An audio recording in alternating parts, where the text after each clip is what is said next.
Assalamualaikum warahmatullahi wabarakatuh dan salam sejahtera. Alhamdulillahirabbil alamin wassalatu wassalamu ala asyrafil anbiya'i wal mursalin wa ala alihi washabihi ajma'in. Apa khabar warga Kasar semua?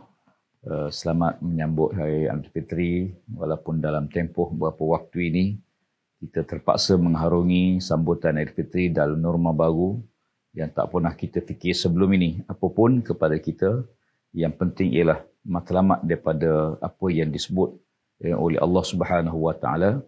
Setelah kita selesai mengerjakan ibadah puasa selama sebulan, maka Allah Taala menyuruh kita supaya membesarkan Allah, walitukmilul iddata walitukabbirullaha ala ma hadakum wala'allakum tashkurun. Dan setelah kamu sempurna mengerjakan ibadah selama sebulan, hendaklah kamu membesarkan Allah Subhanahu Wa Taala, yakni mengagungkan Allah, dan hendaklah kamu mensyukuri di atas nikmat petunjuk Allah Ta'ala kepada kamu. Mudah-mudahan kita semua bersyukur kepada Allah. Tuan-tuan sekalian, dalam situasi yang ada pada waktu ini, kita semua berdepan dengan cabaran yang sangat getir. Bukan saja memenuhi tanggungjawab kita di pejabat untuk melaksanakan semua tugas-tugas yang diamanahkan kepada kita untuk kita selesaikan, tapi dalam waktu yang sama kita berdepan dengan meningkatnya beberapa kes COVID-19, khusus di pejabat kementerian, yang menyebabkan kita dan pihak kerajaan memutuskan untuk pelaksanaan kerja daripada rumah dengan menghadkan kaki tangan sebanyak 30% yang bertugas di pejabat. Apapun kepada kita, tanggungjawab ini mesti diselesaikan. Berada di pejabat atau berada di rumah adalah tanggungjawab kita dalam melaksanakan tugas-tugas seharian. Berada di rumah bukan bermakna kita berehat.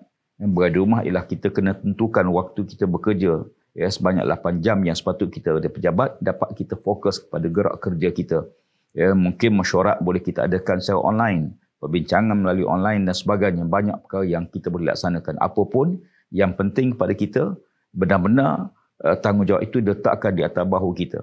Kita yang menentukan kerja yang kita buat, dan kita yang tahu apa kerja yang kita laksanakan pada setiap hari. Maka oleh kerana itu, dalam kesempatan yang ada ini, maka kita laksanakan tanggungjawab tersebut dengan sebaik mungkin. Kerana yang mengawas kita bukan majikan saja, bukan ketua jabatan kita, tapi Allah Subhanahu Wa Taala yang turut mengawasi apa yang kita laksanakan. Maka kerana itu, hasil outcome daripada kerja yang kita buat itu ialah menentukan sejauh mana kita dapat selesaikan tugas kita yang dipertanggungjawabkan. Memang kita akui bahawa tidak sama kita datang ke pejabat berbanding kita buat kerja secara daripada rumah. Apapun kepada kita ialah yang penting apa perlu kita buat. Jadual, skedul kita pada setiap hari. Apa tugas yang perlu kita selesaikan. Ada perkara yang mungkin mau tak mau kita paksa hadir ke pejabat. Tetapi ada perkara yang kita boleh selesaikan, laksanakan tanggungjawab kita di rumah. Ada 3 perkara yang saya ingin tekankan dalam soalan. Yang pertama ialah soal kerahsiaan. Kerana tidak semua dokumen-dokumen kita tu dapat dikongsi dengan orang lain yang tidak berkenaan di pejabat ataupun di rumah kita. Maka soal kerahsiaan ini tanggungjawab setiap kaki tangan dengan pos yang tertentu. Maka jangan sekali-kali kita abaikan soal bagaimana mengurus kerahsiaan, perkara-perkara yang perlu dirahsiakan daripada pengetahuan pihak-pihak yang tidak perlu mengetahui perkara tersebut. Yang kedua, tanggungjawab kita kedua ialah melaksanakan pekerjaan tersebut dengan sebaik mungkin, maksimalkan kemampuan kita. Kita akui bahawa dalam cabaran semasa yang ada, mungkin kita perlu dapat maklumat tambahan, dokumen-dokumen sokongan, pandangan-pandangan yang lain daripada pandangan kita. Maka dalam kes ini, dengan teknologi yang ada pada waktu ini, kita boleh manfaatkan semua kemudahan-kemudahan yang kita ada untuk kita dapat pandangan kedua, pandangan ketiga, dan itulah matlamat daripada hasil itu mesyuarat. Bi Allah Ta'ala sebut dalam Quran, wa amruhum syura bainahum fa iza azamta fatawakkal 'ala Allah. Hendaklah kamu mengadakan perbincangan di kalangan mereka. Adakan perundingan, perbincangan. Dan setelah kita mendengar pandangan-pandangan pelbagai, fa iza azamta, bila kamu telah berazam, bertekad, fatawakkal 'ala Allah, maka hendaklah kamu serah pada Allah Subhanahu Wa Taala. Kerana yadullah ma'al jamaah, pertolongan Allah Ta'ala itu datang secara kolektif, secara jamaah. Maka kerana itu, perkara kedua ini perlu kita beri perhatian, sebab keputusan besar di peringkat kementerian, di peringkat jabatan, impaknya bukan hanya kepada kita, tapi impaknya kepada ramai, kepada masyarakat, kepada rakyat bawahan. Maka kerana itu, Apa yang kita buat keputusan ni mesti mengambil kira faktor-faktor tersebut. Ya, yang ketiga ialah penggunaan sumber. Ya, kita akui bahawa bila kita bertugas daripada rumah, ya, tidak di pejabat, penggunaan sumber bahan-bahan yang kita gunakan, memastikan bahawa bahan tersebut ialah bahan yang benar-benar dapat kita manfaatkan. Kalau boleh kita tidak berkira. Saya punya konsep mudah saja. Kalau kita berkira dengan Allah, Allah berkira dengan kita. Kadang-kadang kita di rumah kita guna kertas kita sendiri untuk buat kerja. Walaupun kerja kita pejabat, itu lebih mudah daripada kita mengambil barang pejabat yang kita bawa ke rumah. Nanti akan digunakan oleh orang yang tidak perlu. Mungkin anak kita dan sebagainya.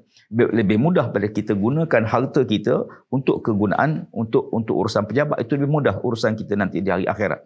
Berbanding kita bawa barang pejabat yang kita bawa ke rumah, lalu penggunaannya terkadang dapat digunakan oleh orang yang tak sepatut digunakan. Dalam kes ini, saya melihat bahawa perlunya kita bertindak memikir jauh. Bukan hanya implikasi kepada soal kewangan kita. Kadang-kadang ada orang yang sangat berkira, satu batang pen pun berkira dengan... bila kita sangat berkira, nanti mudahnya kita ambil konsep beginilah. Kalau kita berkira dengan urusan-urusan yang dengan kawan-kawan, berkira sangat, nanti kita sebenarnya melarikan kawan kita. Kalau kita bertengkar dengan seseorang, ya, walaupun kita menang sekalipun, tapi hubungan kita dah tak baik. Kalau seorang tokek dengan pelanggan, dia mengherdik ataupun mencaci pelanggan dia, walaupun dia akan kehilangan pelanggannya, begitulah juga dalam kehidupan kita seharian. Maka kan itu dalam urusan ini, aspek-aspek yang kita dipertanggungjawabkan itu melibatkan soal kita dengan Allah Subhanahu Wa Taala. Yang kedua, kita dengan majikan kita, dengan tugasan yang diamanahkan. Yang ketiga, tanggungjawab kita dengan ahli keluarga kita dan sebagainya. Ya, benar dalam hadis Nabi SAW disebut, inna li rabbika 'alaika haqqan wa li nafsika 'alaika haqqan wa li ahlika 'alaika haqqan fa'ti kullazin haqqin haqqahu. Aku amakal. Ya, sesungguhnya kamu dengan Allah tu ada hak Allah pada tubuh kita. Ya, sebab tu kita wajib tutup aurat. Ya, kita wajib bersemayang. Ya, jaga sebagai perkara yang diperintah oleh Allah Ta'ala. Dan kita ada hak dengan jiran kita. Ya, dengan jiran tetangga kita, dengan isteri kita, anak-anak kita. Bahkan kata Nabi SAW, kita ada hak pada tubuh kita. Bila panas, kita kena sejukkan dia. Bila demam, kita kena ambil obat dan sebagainya. Ini ikhtiar tanggungjawab kita. Jadi oleh kerana itu, fa'ti kullazi haqqin haqqahu. Hendaklah kamu tunaikan setiap hak-hak masing-masing. Jadi oleh kerana itu, kepada seluruh kaki tangan kementerian, saya mengucapkan mudah-mudahan Allah Ta'ala menyelamatkan kita daripada wabak yang sedang melanda, dan kita menjaga SOP yang telah ditentukan, dan di waktu yang sama kita juga berusaha untuk maksimalkan keupayaan kita, tanggungjawab yang diamanahkan kepada kita bersama, insya-Allah.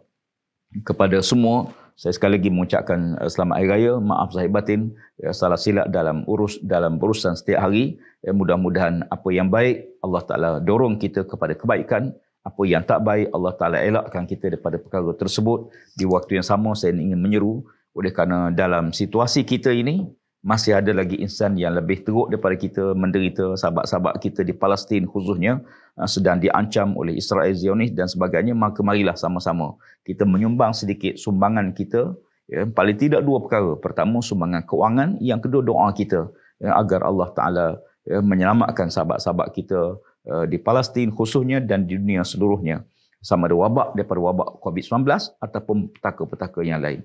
Siru ala barakatillah. Sehingga kita berjumpa dalam siri akan datang. Sekian. Assalamualaikum warahmatullahi wabarakatuh.